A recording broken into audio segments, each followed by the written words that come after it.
اب ہم یک تھمی تخت قلندر کی جانب جا رہے ہیں۔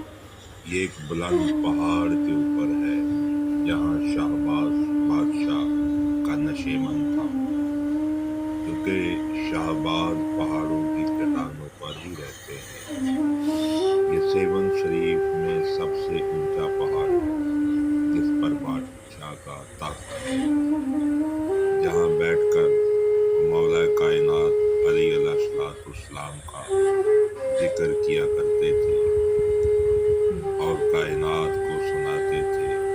یہیں سے پھر وہ آسمانوں کی طرف جاتے تھے، جہاں بھی جانا تھا یہیں سے جاتے۔ یہ تخت قلندر ہے جسے یک تھمی بھی کہتے ہیں، جہاں 24 گھنٹے ہوا چلتی رہتی ہے، ٹھنڈی ٹھنڈی ہوا۔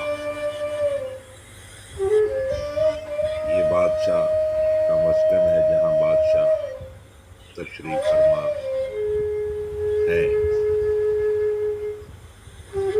یہیں پہ بیٹھ درگاہ قلندر کی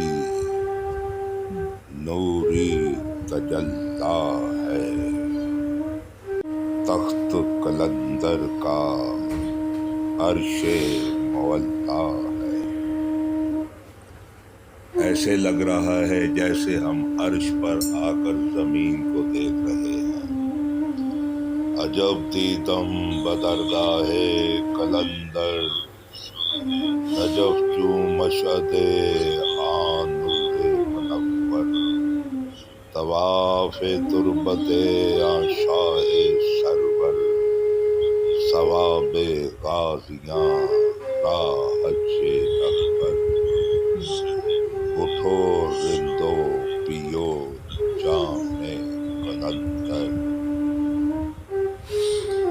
طلوع سحر ہے شام قلندر۔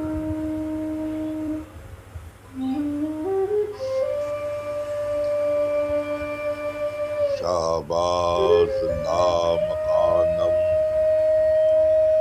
بے نام بے نشانم، بے روح بے زبانم، حیدریم قلندرم مستم، بندائے مرتضیٰ علی ہستم، سرگروئے تمام رندانم، رہبراں عاشقانم مستانم، ہادیے سالکانم عارفانم،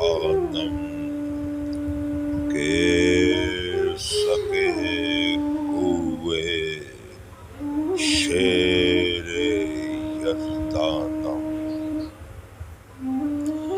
حیدریم قلندرم مستم، بندائے مرتضیٰ علی ہستم، ای نہ بود آن نہ بود من بودستم، من بغیر ز علی نادانستم، علی اللہ از ازل گفتم، حیدریم قلندرم مستم، بندائے مرتضیٰ علی ہستم، نہ اینم نہ اونم،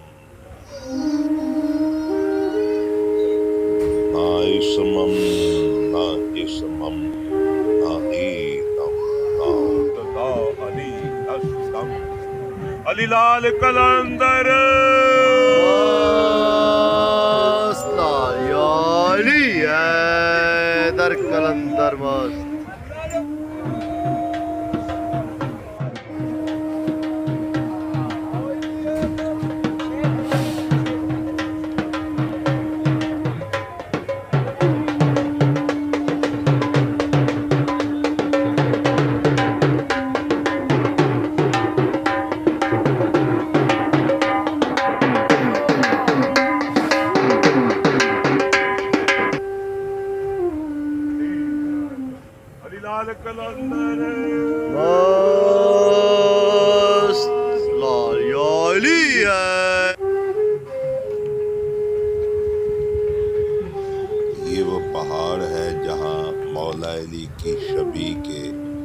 سم لگے ہوئے ہیں، یعنی قدم پاک جسے کہتے ہیں۔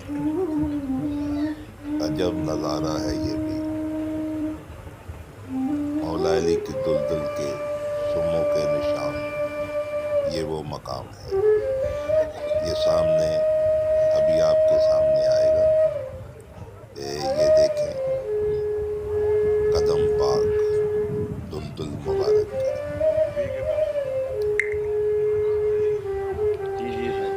یہ وہ سم ہیں جن کی قرآن میں اللہ قسم اٹھاتا ہے، مجھے قسم ہے دوڑتے ہوئے گھوڑوں کے سموں سے نکلتی ہوئی چنگاریوں کی، یعنی جن کے گھوڑوں کے قدموں کی قسم اللہ کھائے اسے علی کہتے ہیں۔ جن کے گھوڑے کا یہ مقام، سموں کا یہ مقام ہوگا تو شہ سوار کا کیا مقام ہوگا۔ سبحان اللہ۔